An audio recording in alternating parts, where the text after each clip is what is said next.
Buenas noches, mi nombre es Andrea Ríos, estudiante de tercer semestre de Derecho de la Universidad Industrial de Santander y estudiante de la materia Criminología y Política Criminal.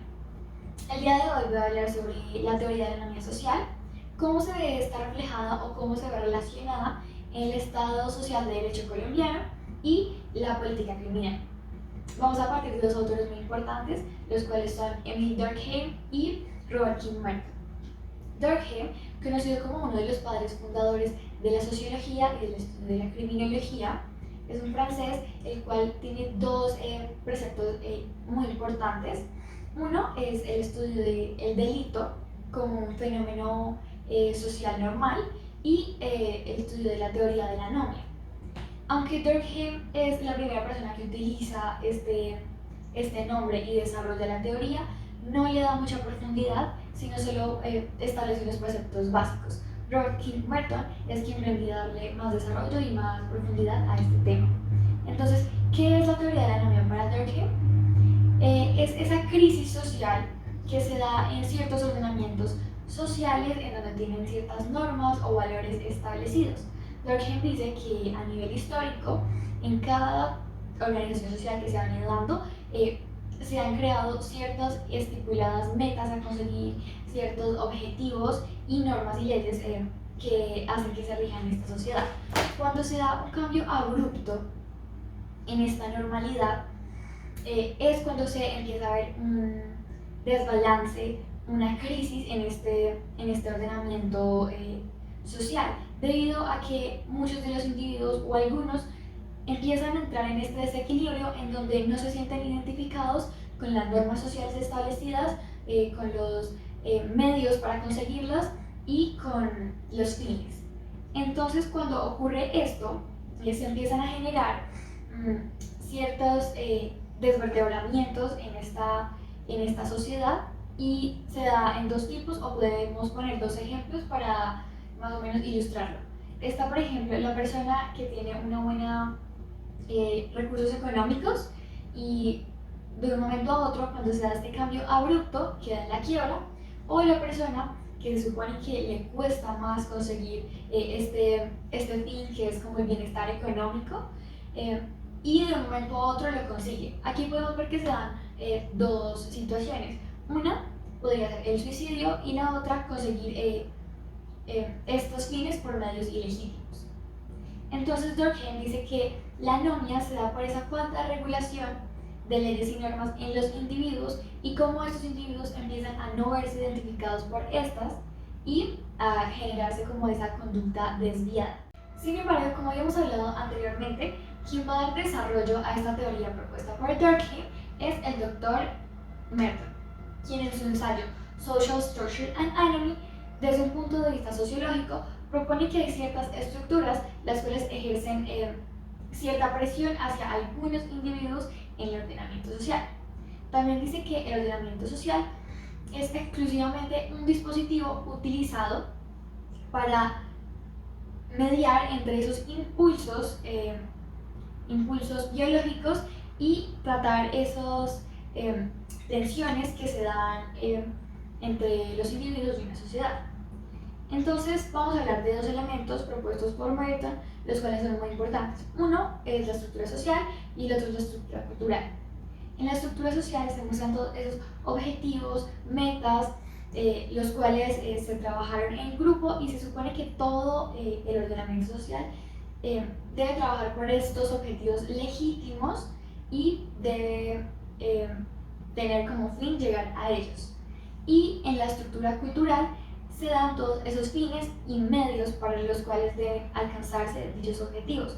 Estos medios se van a presentar como medios legítimos o medios ilegítimos para obtener estos objetivos.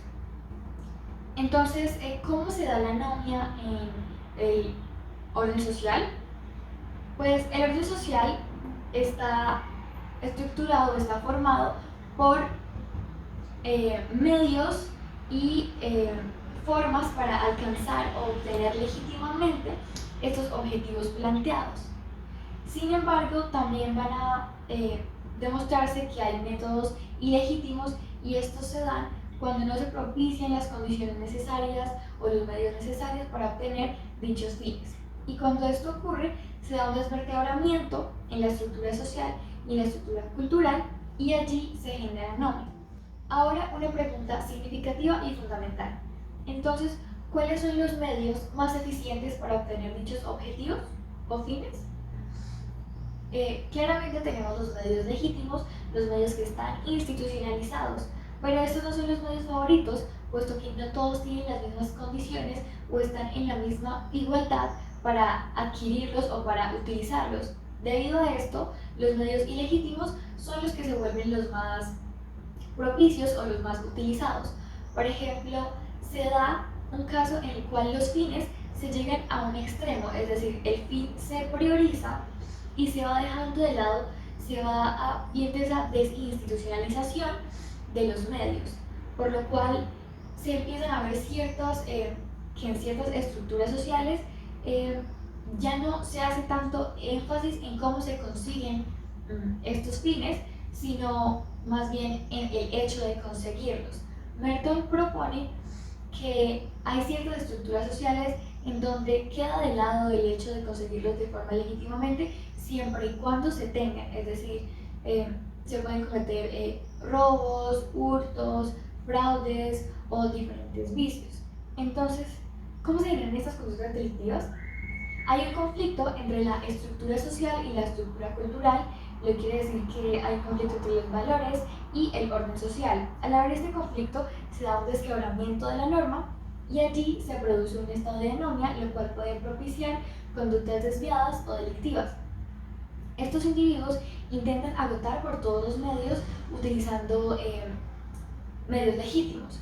Sin embargo, se dan cuenta de la ineficacia o de la ineficiencia que es para ellos utilizarlos, pues no están en condiciones de hacerlo.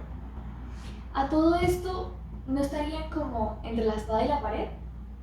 Puesto que la sociedad les dice que deben tener ese bienestar económico y social, deben obtenerlo, pero al mismo tiempo les están quitando los medios para hacerlo de manera legítima, se los están negando. Debido a esto se generan conductas psicopatológicas, antisociales y las cuales pueden propiciar este quebrantamiento o estas conductas delictivas.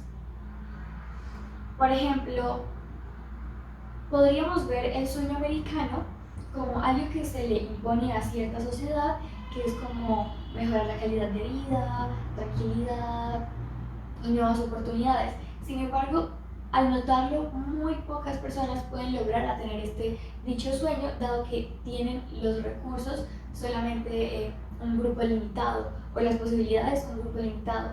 Por esto se estarían enviando señales entrecruzadas, y lo que haría esto es despertar o generar que se creen métodos ilegítimos para obtener estos fines y con ello las conductas delictivas. Entonces, ¿cómo hacen los individuos para atravesar por estas situaciones? Robert King Merton ha creado una categoría comportamental en donde los individuos se ven identificados en el ordenamiento social. Primero tenemos al conformista, quien es esa persona que está de acuerdo con los objetivos culturalmente propuestos y con los medios para obtener dichos fines. Tenemos a la persona innovadora, quien, aunque está de acuerdo con estos objetivos culturalmente propuestos, no se basa o no lleva a cabo medios legítimos para llegar a estos fines, es decir, hurto, lavado de activos, tráfico de drogas.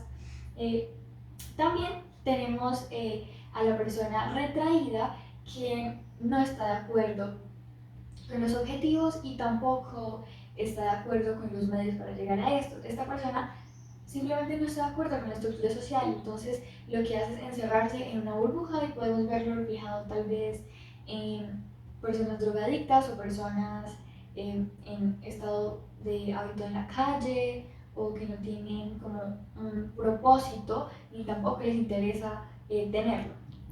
También está el ritualismo, y son esas personas que, aunque se basan en medios legítimos y para obtener dichos resultados, no tienen como ese interés de seguir o perseguir esos objetivos culturalmente propuestos. Y por último tenemos a la rebelión.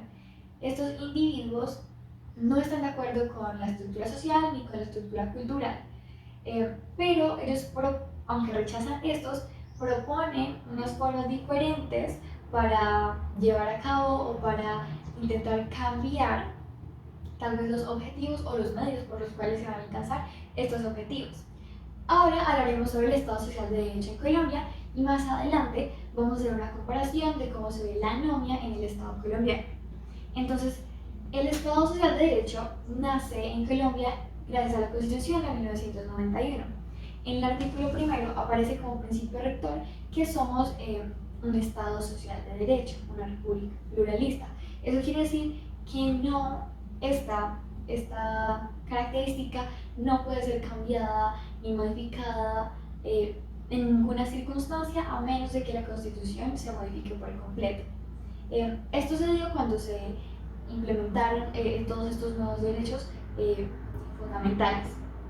Entonces, sin embargo, Colombia es una nación que tiene una economía en surgimiento un poco débil y se ve mucha polarización, por lo cual la distribución de la riqueza está desproporcionada y es desigual. Debido a esto se tienen que tomar otras medidas legislativas, otras medidas públicas y administrativas.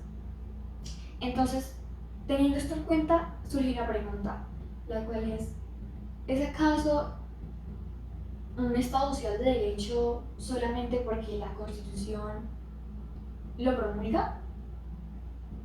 ¿O será necesario adquirir ciertas medidas, políticas públicas o reglamentos que hagan valer esto como un Estado social de derecho? Pues aunque se establezcan nuevos derechos y se hagan válidos como la seguridad social, la salud, entre otros, no simplemente va a hacerlo o va a cumplirse por estar en la Constitución. Tienen que darse ciertas especificaciones, reglamentos y cumplimientos para que pues, esto sea de dicha manera. Al estudiar detenidamente la Constitución, nos damos cuenta que es una carta magna muy bonita, tiene derechos demasiado hermosos, si se hiciera en realidad. Por ejemplo, tenemos el artículo 7, que protege la diversidad cultural, tenemos el artículo primero, que protege la dignidad humana, el artículo 11, que protege la protección, el derecho a la vida, el artículo 16, protección al desarrollo de la libre personalidad, el artículo 22, la protección a la paz, el artículo 25, la protección del derecho al trabajo, el artículo 5, a la familia, el artículo 13, de la igualdad. Entonces, la verdad, comparando la Constitución con la realidad colombiana, podemos darnos cuenta que estamos viviendo en un estado anómico, puesto que todos los presupuestos, los objetivos que se promulgan en esta Constitución no se están llevando a cabo en la vida real. Sí, son aceptados por todos los colombianos. La Carta Magna es la Constitución es nuestra Carta Magna y todos la aceptamos y estamos a favor de esta y perseguimos los objetivos que hay en ella, pero no se están haciendo efectivos. El Estado no está propiciando todos estos derechos que debía estar haciendo o cumpliendo, ¿sí? Entonces vamos a estudiar el artículo 13 de la Constitución Política, voy a leerlo y vamos a ver qué relación tiene este con la anomia que se está dando por parte del Estado.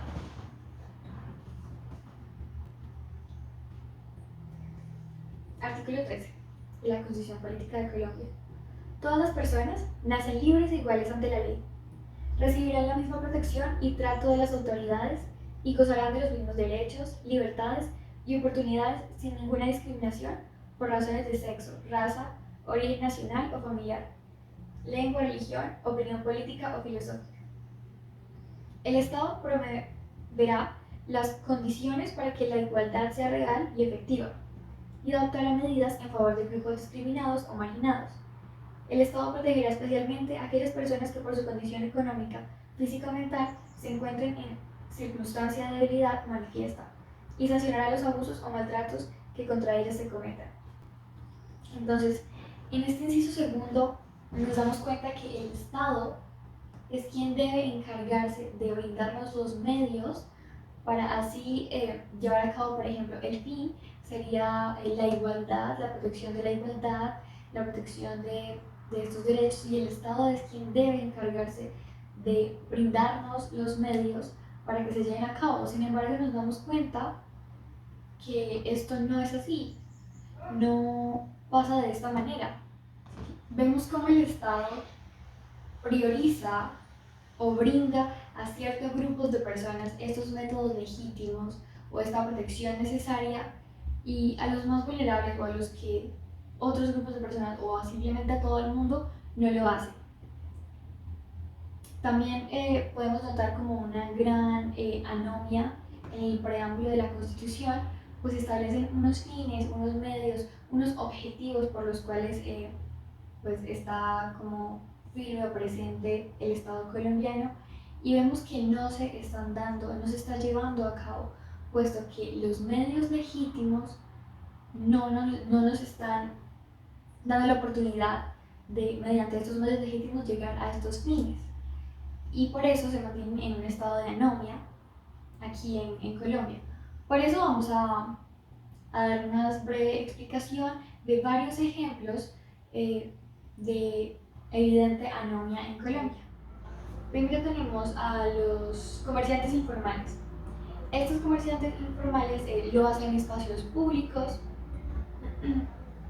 y tienen una serie de inconvenientes debido a que claramente evaden impuestos, no tienen ciertos requisitos como si yo es un comercio formal, se hacen en ciertas calles o cuadras establecidas, pero no hay regulación, no hay políticas públicas que sirvan o que hagan efectivo algo para organizar a estas personas.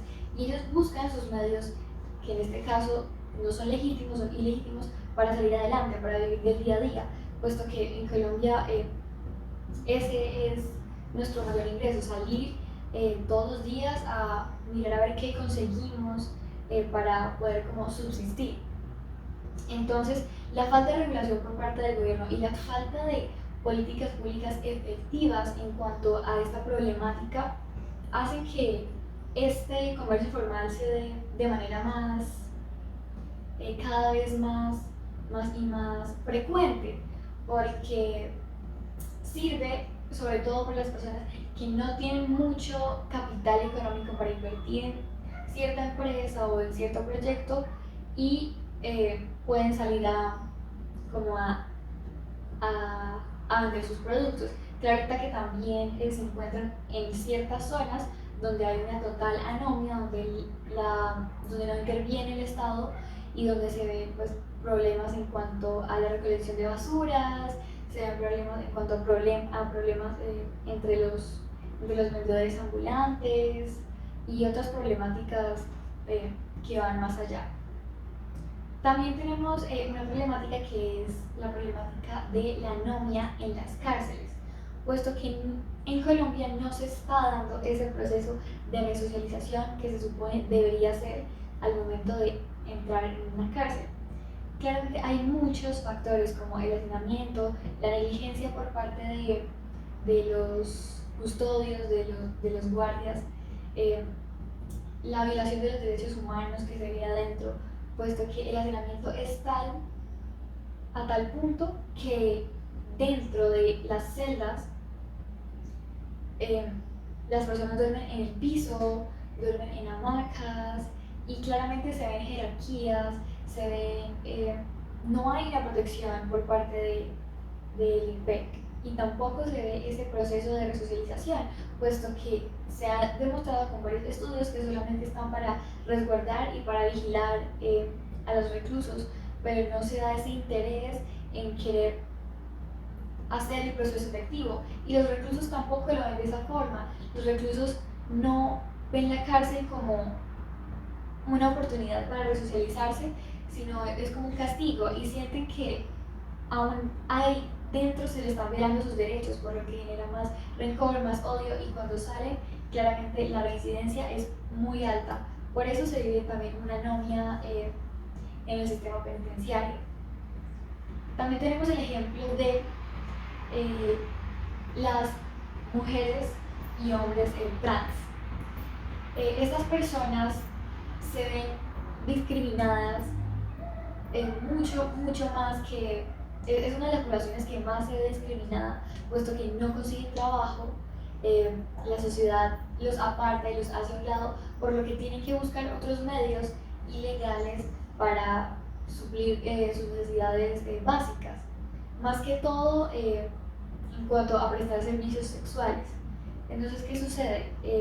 Se ven arrinconados hasta un punto en los que deben prestar esos servicios sexuales, pero al mismo tiempo, cuando una persona trans empieza a trabajar como trabajador sexual, es casi que una sentencia de muerte. Se han dado estadísticas y probabilidades en las cuales dicen que las personas que más están vulnerables a morir o que los asesinen son las mujeres trans negras, porque se vive esa discriminación día a día y no se les está dando una alternativa o no se les está dando una oportunidad, sino se ven arrinconadas y deben seguir el camino que les toca y arriesgarse día a día por conseguir alimentos. Este podría ser otro ejemplo de economía social.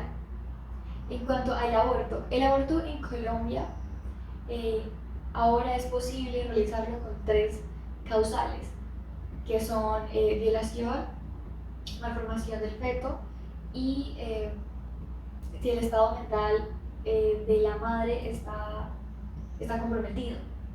Pero también hace falta mucha regulación en cuanto a esto, puesto que las mujeres que no entran dentro de las 3 causales, ya sean trabajadoras sexuales o no lo sean, van a buscar de cierta forma otros medios para realizar este tipo de abortos, puesto que no hay un método legítimo o efectivo en los cuales ellas puedan acudir y tienen que acudir a abortos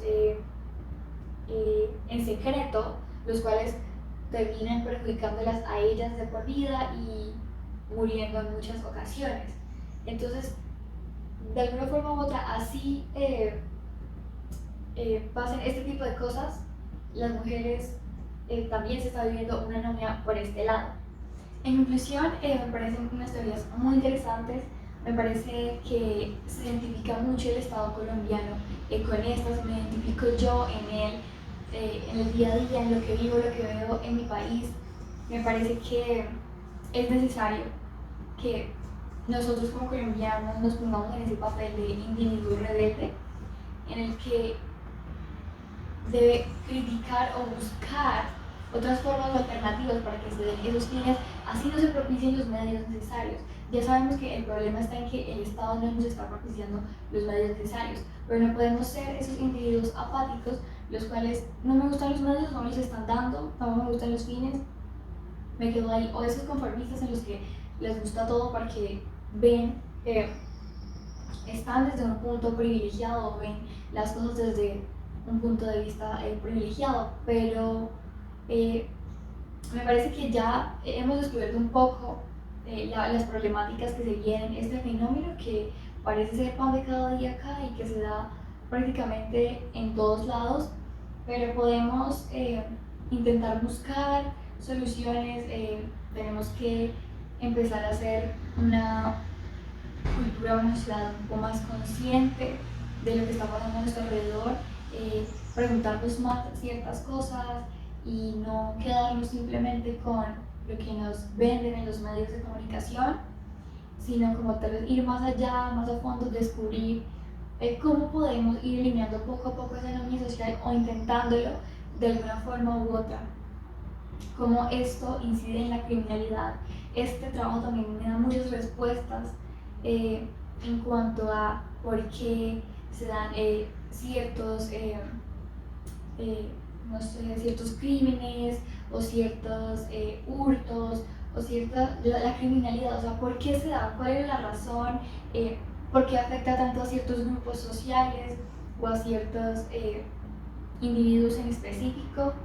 Y siento que es un precedente o una base importante para empezar a trabajar en cuanto a este tema mirar como a futuro cómo podría esto cambiar o ayudar a cambiar de cierta forma. Entonces estoy muy contenta y pues espero que le guste el video. Muchas gracias.